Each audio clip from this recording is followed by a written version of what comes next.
When the Milano cra-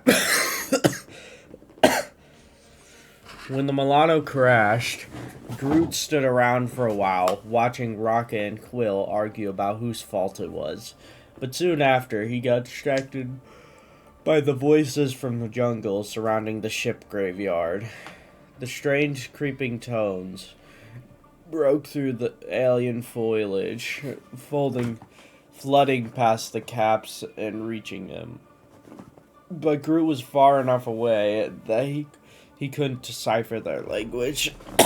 Eventually, Rocket and Quill got on his nerves enough that he had to get away from them. So he went for a walk. As he walked away, he heard Rocket say, "See? See? Even Groot can't take your crap, Quill. I'm gonna go find a way out of here while you sit here and pretend like you know how to fix the ship." He heard Rocket stomping away in another direction, but Groot didn't try to meet up with him. Rocket needed time by himself sometimes, and so did Groot, especially on strange planets that stank of death. The ship had come down near one end of the graveyard, containing hundreds of other ships, maybe more. Groot wasn't good at counting. He wandered away from the fire that burned the Milano's crash path, finding himself at the edge of a jungle. The voices of the jungle spoke to him. Groot stopped and stood still, trying hard to listen, now that he was close enough to understand what they were saying. "Away. Get away. Will hurt you if you get close."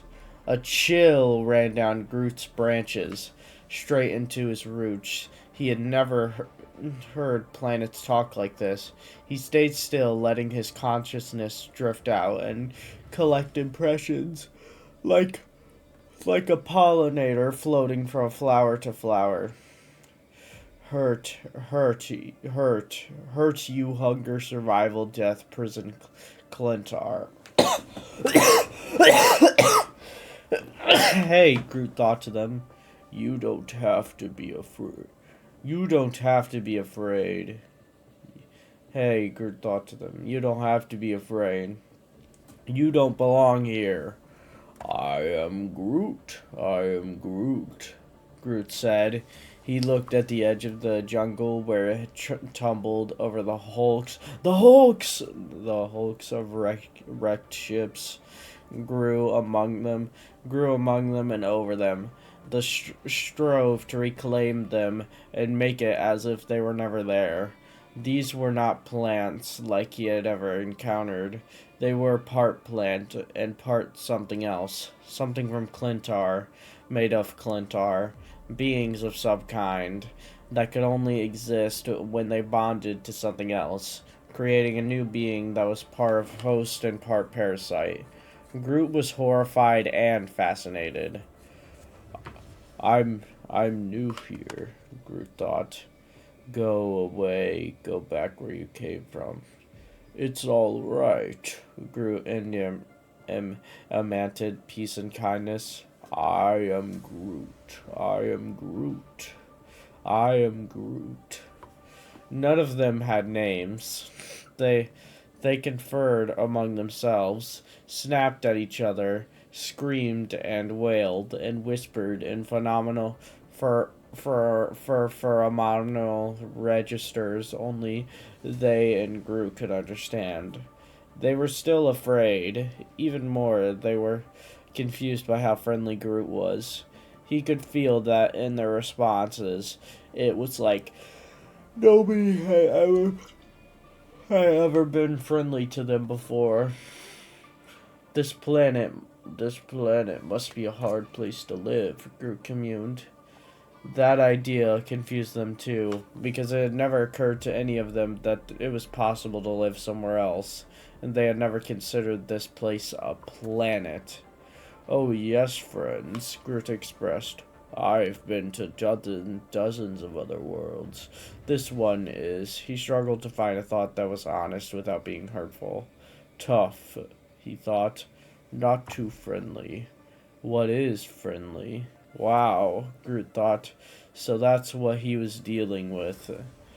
He tried to project a feeling of openness, trust, feeling understood, and knowing you were never alone, surrounded by the people important to you. The jungle plants were so confused, but now they were also curious. Weakness was whispered back to Groot. No, Groot said. Trust takes strength. They considered this. He could feel their conflicting reactions, and Groot could not help but be astonished that none of the jungle plants had ever considered that what was trust. It was so fundamental to his relationship with Rocket and Quill and the other Guardians. Heat seared through his branches as a huge explosion bloomed over the junkyard. Groot flinched away from it, stepping into the jungle, and turned to look from the relative safety of the tangled vines and underbrush. The fire caused by the Milanos crash had spread, and finally found another ship with a reserve to fuel or ammunition. The mushroom cloud of the explosion still spread over Clintar's black sky, and the fire was now racing across the graveyard towards the jungle. Panic and fear spread among the plants. Groot felt fear too, partly for them and partly for himself. Fire was any plant's worst enemy, worse even than drought. At least in a drought, you could hope for rain. Also, Groot could move these plants. They might be part symbiote, but by large, they were still rooted to their spots. That meant Groot had to help them. He saw the fire approaching, licking along the lines of the crashed ship towards the edges of the graveyard, where the jungle had begun to reclaim the wrecks. Already, some plants were forced out of their innate shape. Black slimy liquid dripping between their leaves, but their new symbiote form could not help them comfort nor escape their natural enemy. Flowers screamed their pain, but there was no host for them with which to bond, no shelter for them to hide. So Groot got angry, and in his anger he grew.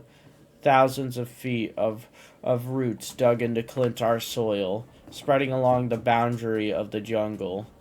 Groot forced them out, felt them searching for nourishment and finding little, but still he grew them until he had created an intertwined mat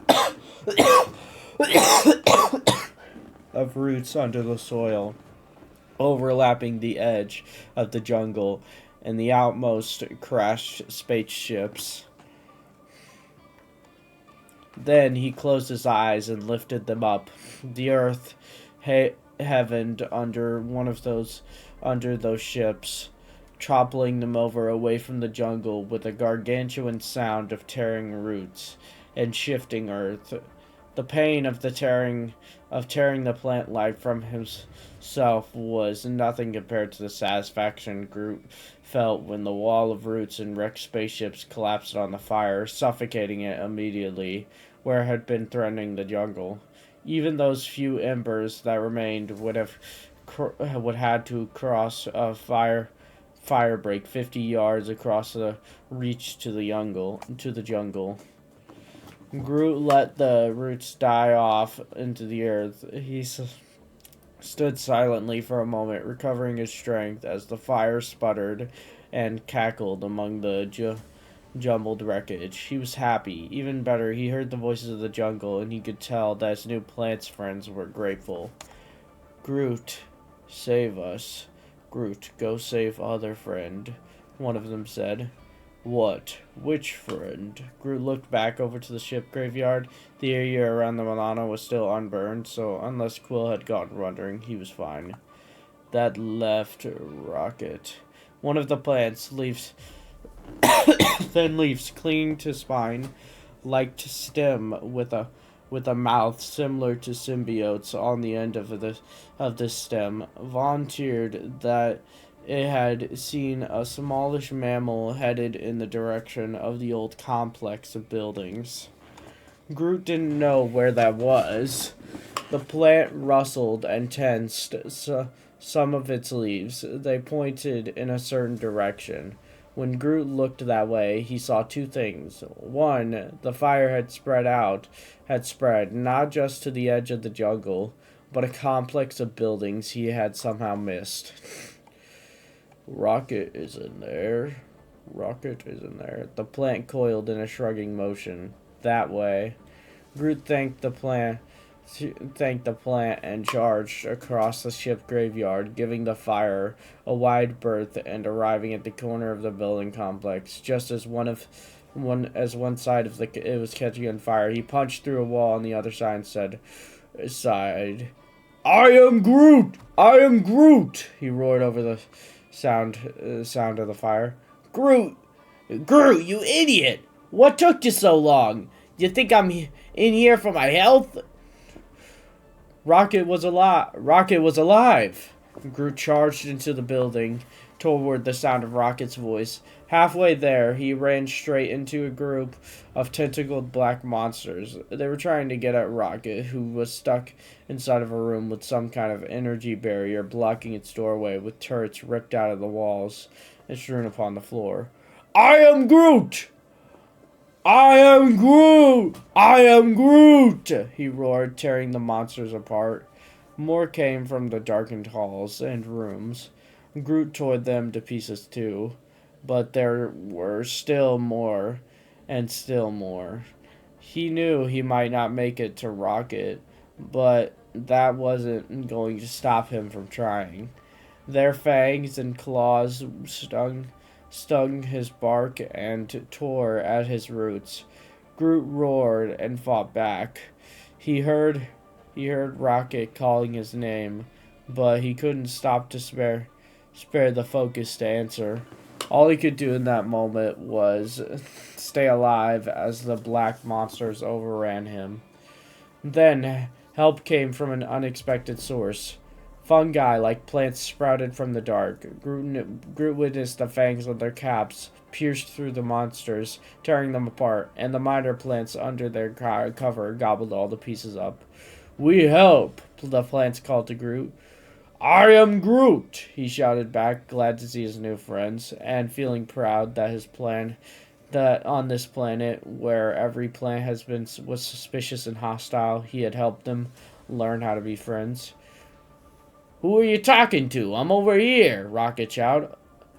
I am Groot." "What do you mean it's hard to explain?" Groot didn't try to elaborate. He fought through the remaining symbiotes to reach Rocket, who was hunkered down in a small room with an energy barrier across the Groot. I am Groot. Yeah, I know. Rocket. I am Groot. Yeah, I know. Rocket turned off the energy barrier. "How did you know I was here?" Groot turned and pointed at the symbiote plant, which was clinging onto a corner of the corridor, extending its leaves, pretending to be a casual plant. Not a successful mimicry, obviously, for it. It was still trying to force the mouth on its stem to smile friendly. I am Groot. I am Groot. Groot, you moron! You trusted a symbiote to tell you how to help me escape from other symbiotes? Groot looked at Rocket. I am Groot. I know it worked. Still. Rocket gave up. Whatever. Anyway, Quill needs help way worse than I do. Come on, we gotta get back to the Mulatto before the symbiotes remember he's there. Rocket powered the energy barrier down and started detaching it from its fixtures on the doorframe. Here, you gotta carry this. I'm gonna use it to fix the ship. He chuckled to himself.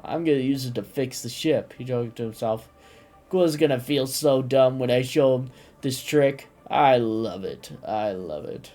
Groot picked up the energy barrier projection frame and started back towards the Milano. The voices of Clintar's plants were still in his head.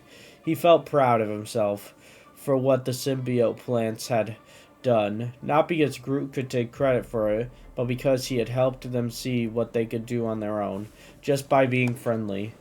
He'd tell Rocket about it one day, but he knew deep down that Rocket already understood the power of friendship. Yeah,